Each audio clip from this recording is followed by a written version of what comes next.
What is up, YouTube? Today I'm going to be doing a deep dive into omega-3 fatty acids.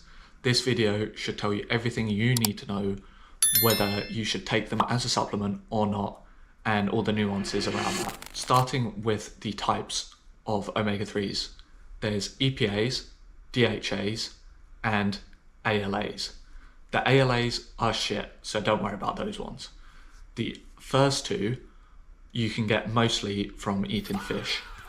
So EPAs are going to be good for things like inflammation and heart health, and DHAs are going to be good for things like brain health and eye health. So we're going to start with inflammation. If we look at acute inflammation, this is just your body's response to an injury or something like that, and it's actually beneficial for us because it's a sign that our body is healing in that local area.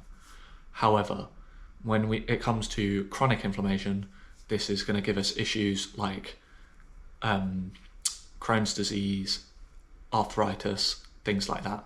And when we look into arthritis from supplementing with EPAs from omega-3s, this meta-analysis shows us that TJC, which is basically joint pain perception, went down moderately, but inflammatory markers didn't significantly change. So although medically nothing changed, perceptively things did change.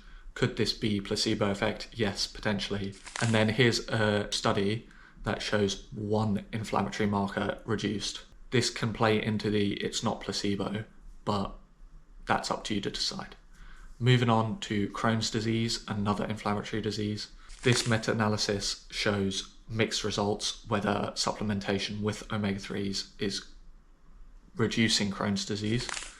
And then there's another meta-analysis here, also showing mixed results.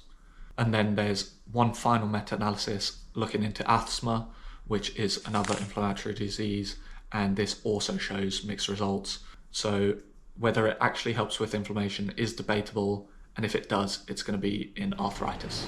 Moving on to heart health. So EPAs reduce triglycerides, which is a blood lipid that isn't that good for your heart, and it causes plaque buildup and stuff like that. So when we supplement with omega-3s, these can be reduced. However, this is mainly going to be in obese and overweight individuals because they have the most blood lipids. So when we look at the meta-analysis into heart health, this particular one shows a 30% or higher reduction in triglycerides and a 25% reduction of adverse cardiovascular events, which is relatively consistent among many of the meta-analysis I looked at. I would, however, advise speaking to a doctor about this if you're already on prescription medication. Now that we've covered EPAs, let's move on to DHAs. So the first thing is going to be brain and memory. DHA is a major structural fat in your brain. So it's very important in early development to get enough of this for your brain. Potentially is important later in life for retaining your cognition and things like that. But when we look into the meta-analysis, we can see that DHAs work well at improving an infant's cognition. We can also see that, once again, it improves infants' cognition, but not adults from cognitive decline. And here's another one that basically shows it slows down cognitive decline. So it's good for infants, but whether it's good for adults is debatable. Also, when you look into infants with supplementing omega-3s and stuff, it's mostly if they're breastfeeding or not, because breastfeeding gives them plenty.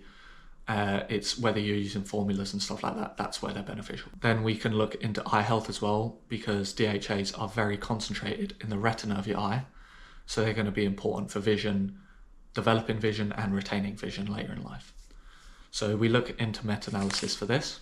So once again, let's look into infants. This shows that increasing DHAs is wise if you're using formulas rather than breast milk. And here's another one that shows increasing DHAs doesn't improve retinal development beyond its standard rate. This is with breast milk, of course. We can also look into older adults. This study shows that DHAs can protect against diabetic retinopathy, which is basically you have diabetes and glucose affects your vision. Whereas this study shows that there's no reduction in the decline of retinitis, which is a slightly different disease, but equally as important for your eye. So in conclusions, if you want a healthy child, then DHAs are more of an insurance policy.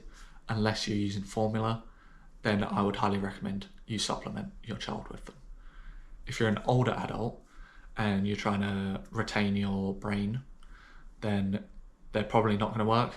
And if you're trying to retain your eyes, once again, they're probably not going to work. However, diabetic retinopathy is where they could work for you. If you're struggling with chronic inflammation diseases, then supplementing with EPAs may be beneficial for you, particularly in arthritis. And if you're overweight or obese, then supplementing with EPAs is going to be highly beneficial for you with reducing your cardiovascular risk by lowering your blood lipids. And I would recommend supplementing with them. But if you're a healthy individual, you're a normal age, there's nothing wrong with your eyes, nothing wrong with your brain, you eat well, you exercise, then omega-3s are pretty much pointless, which, yeah, there's a lot of nuance to omega-3s. And remember, you can eat a sufficient amount of fish rather than supplementing with omega-3s. This is a better way to get them in. They'll probably be more bioavailable and you're less likely to be getting scammed, with fake supplements. There is more I can tell you, like doses and stuff like that, but they're very easy to Google. I wanted this video to be more educational and looking into things that most people wouldn't look into or don't get told about because they're trying to be sold something by some bullshitter. So hopefully this video has helped you. It did take a long time to make and research this video, so please consider subscribing for more information. And if you like this video, then like it and comment, and I will catch you in the next video. Peace.